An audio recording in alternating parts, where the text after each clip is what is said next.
Philippine Identification Card or Philippine ID. Ano ang mga kailangan mo requirements para makakuha nito? Paano ang magiging process? Ano yung expectation mo pag nandun ka na? At ano ang mga bawal?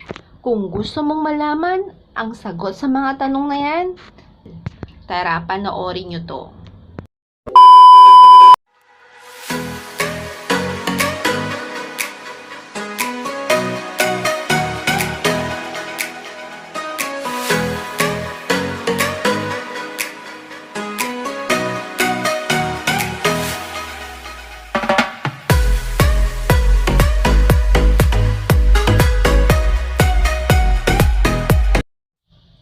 Philippine Identification Card or Philippine ID.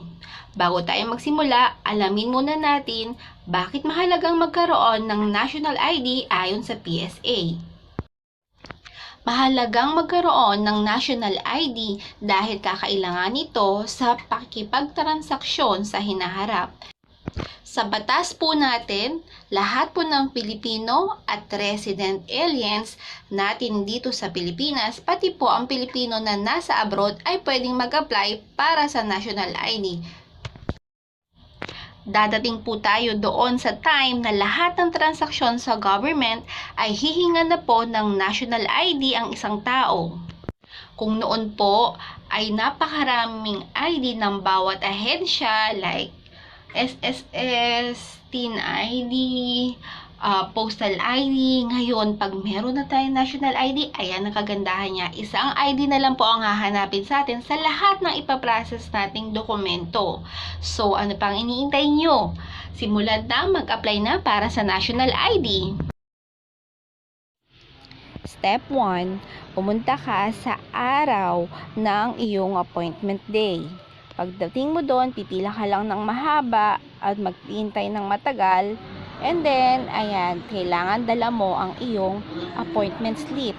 Sa appointment slip, susulat mo doon ang iyong name, birthday, birthplace, blood type, present address, and permanent address. Pagdating doon, ayan, yan ang first step, screening.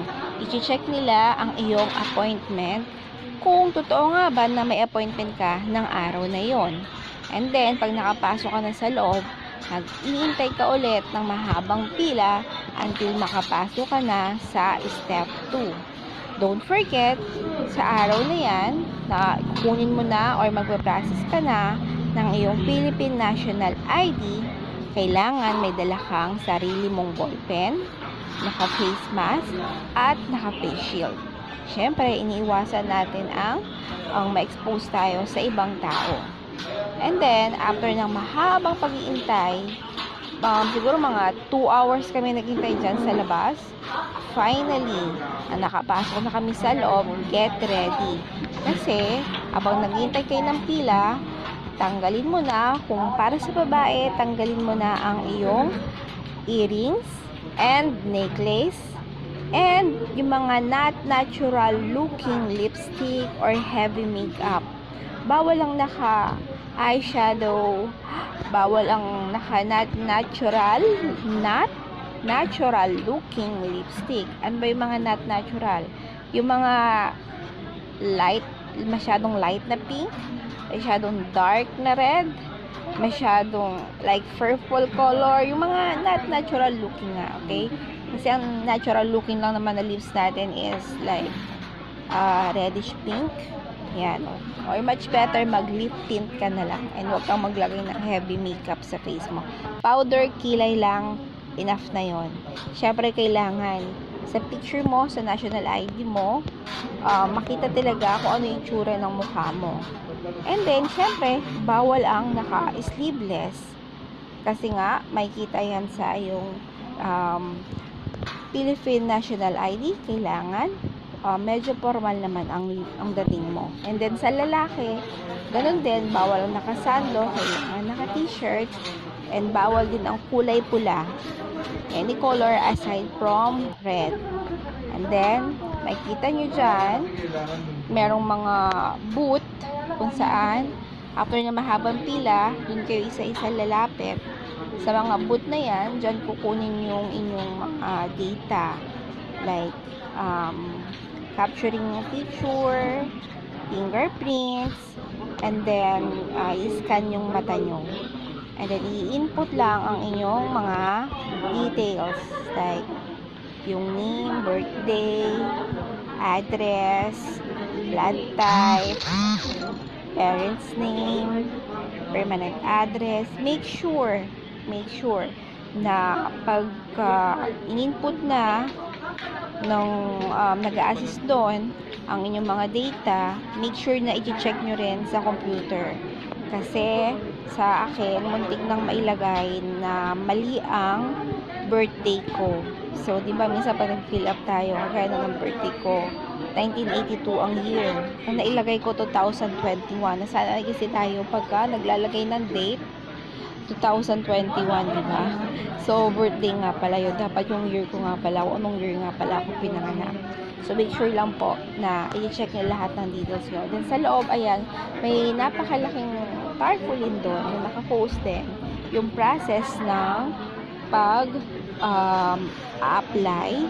ng inyong Philippine National ID. Nandiyan din nakapost yung mga accepted na valid ID nyo or supporting documents nyo. Just in case wala kayong dalang valid ID, nag-accept naman sila ng supporting documents. At least 2 to 3 supporting documents like birth certificate nyo, PSA, yung galing sa NSO, and then pwede rin yung PhilHealth ID, pwede rin yung residence ID from other countries, national ID, and then pwede din yung employee ID, school ID, barangay cleanup certificate. Aside from that, after ng mahabang pila yan at pag-iintay, pag nandun na kayo sa harapan, ayan, double check nyo yung papel na iaabot nyo. Yan, nandun na tayo sa my data capturing. Kukunin na yung, kagaya ng sabi ko kanina, kukunin na yung fingerprint nyo.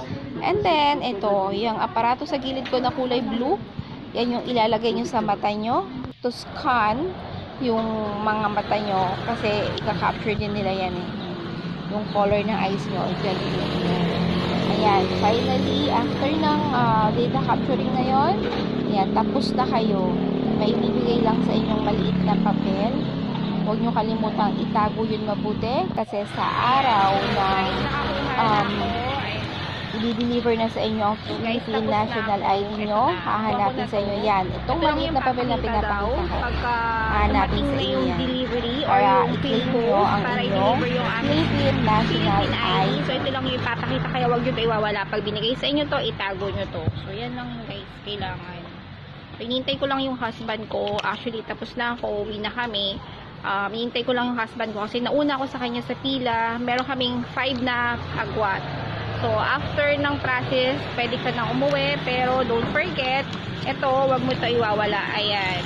Ito ang kailangan mo ipakita sa may PhilPost na mag-deliver sa'yo nung Philippine ID mo. Sabi, tinanong ko kung gaano katagal, anong buwan darating. Ano sabi sa akin, basta this year daw. Yun lang. So, for sure, hintayin natin ng matagal doon ilang buwan. Pero what is important is on process na siya. Paparating na siya sa atin. Okay, thank you guys. Update ko kayo pagka na-receive ko na yung ID ko. And that is our news update for today. Thank you for watching. Please do support by hitting subscribe button and don't forget the tiny bell to get updated. See you in the next video.